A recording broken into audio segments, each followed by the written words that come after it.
welcome back. So I thought I would do 5 classics that I would recommend that people either own or read if you haven't. Most people who read have read most of these, but I still feel like they warrant, you know, a read and a mention, and I don't know why I'm stalling as I talk about this. But first off, today's Friday, so I'm just going to share what I'm currently reading really fast. Right now, I am reading Warbreaker by Brandon Sanderson. I have to tell you, I was a little hesitant to start reading Brandon Sanderson, but my husband loves him so much that I finally gave him a try. This is my first Brandon Sanderson book that I've personally, been reading. My husband got it for me a week ago for our anniversary. And I'm about halfway through the story at this point, and I am thoroughly enjoying this. The magic system is phenomenal. The character development, even so far, is thoroughly impressive. I'm constantly blown away by this. I'm excited to keep going, and I'm excited to read more Brandon Sanderson in the future. With that said, let's move on to the topic of today. So I'm going to start with a classic fantasy series that if you haven't read, you must. And that is the Lord of the Rings series by J.R.R. Tolkien. I'm showing the Two Towers right now. My favorite is actually Return of the King. I love the love story between Faramir and Éowyn, actually. That is my favorite. And the movie didn't do that justice at all, so you have to read the book to understand that beautiful love story. But it is a side story in that. It's not the main storyline. It's what happens as they're healing. Anyways, so this is very... if you haven't read this, something's wrong with you. If you didn't enjoy it, I'm sorry, but I really enjoy the stories. I enjoy the characters. I do enjoy the writing style. A lot of people don't. They say he's hard to read and that he's wordy, but I really enjoy it. So if you haven't read them, this is my classic fantasy series that you must pick up and read because it's beautifully written, and the movies are pretty good at doing the books justice, but the books still are better, just like we say about all movies, right? All right, the next one is a school classic where almost everyone has to read this book in school. I've kind of done them in categories, if you haven't noticed. The first one was a fantasy, and I'll just explain the categories as we go along. So this next one is My Name is Asher Lev. I remember just being profoundly moved by reading this book, and I really just, this copy is old and beat up, and who cares? It tells its own story because it's old and beat up and from a library, probably. But I highly recommend this. You know, I can't say enough about it. I'm sure you've all read it in school, but if you haven't read it in a while, pick it up again and read it because it really is lovely. All right, the next is my favorite comedy kind of classic. It's not super old by any means, but it is by far one of my favorites, and it is The Princess Bride by William Goldman. And The Princess Bride is a cult classic where I live, and you can't help but adore the comedy in this.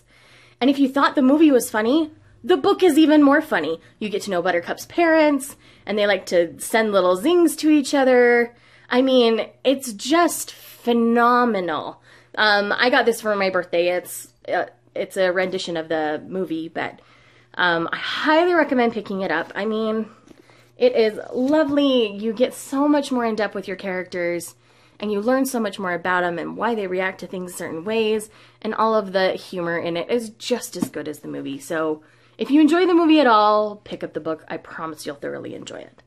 The next is my classic romance, and that, of course, is Pride and Prejudice by Jane Austen. I mean, come on, it is every girl's classic romance. If it's not yours, again, I'm sorry, I'm not saying any of this to offend anybody, but if you have not read this book, you must.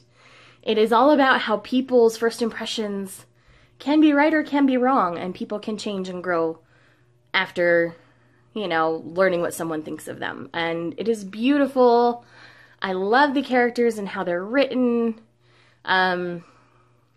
Most of the renditions I don't love. Most of the movie or TV renditions. The only one I really, truly enjoy, there's two. There's Lost in Austin, which is a total parody, and you have to understand the book to appreciate that show. It's a 3-hour special that was a BBC thing, and it's about how a modern woman gets put in Elizabeth Bennet's place. It's absolutely fantastic. And then the other one I enjoy, of course, is the 6-hour-long A&E Pride and Prejudice, Colin Firth. Yes. Just yes. But you must read the book. This one actually is like a study companion, so it actually gives you more details, more definitions. Like, I really enjoyed reading it that way. I just had a good time with it. And last but not least is my ultimate favorite classic that I recommend everybody has in their library. And this beast of a collection of books is the complete works of William Shakespeare. I love Shakespeare. I do. Much Ado About Nothing is probably my favorite stage play in existence. It is so well written. I love it so much. This is one of my proudest books in my entire book collection. Like, I love that I own this. I am my mother's daughter is what I keep saying, because she loves Shakespeare as well. But it is beautiful, and, you know, there's all of the classics in here, as well as his sonnets and so much more. I highly recommend reading Shakespeare. I mean, as a book enthusiast, I think it just kind of comes with the territory. Eventually you reach this point where it's like, okay, Shakespeare, show me something new. And having his complete works, I get that all the time. And I absolutely adore the works of Shakespeare. I mean, it just makes me feel refined and dignified at times, but at the same time, it makes me laugh, it makes me cry. You understand so many things from reading Shakespeare, not just love, but people. And so those are my recommendations. As I've said before, I didn't mean to offend anyone as I recommended these. If I said, you know, if you haven't read them, you must.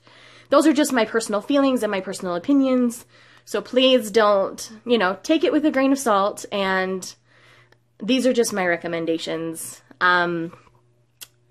Again, something I bring to BookTube is the fact that I love older, more classic books, and, you know, a lot of YouTube is full of the YA stuff, and that's great and wonderful, and I thoroughly enjoy that as well. But sometimes we forget about those classic books that got us to where we are with modern literature, so pick those up if you haven't. I highly recommend them, and I'll see you guys later. Bye.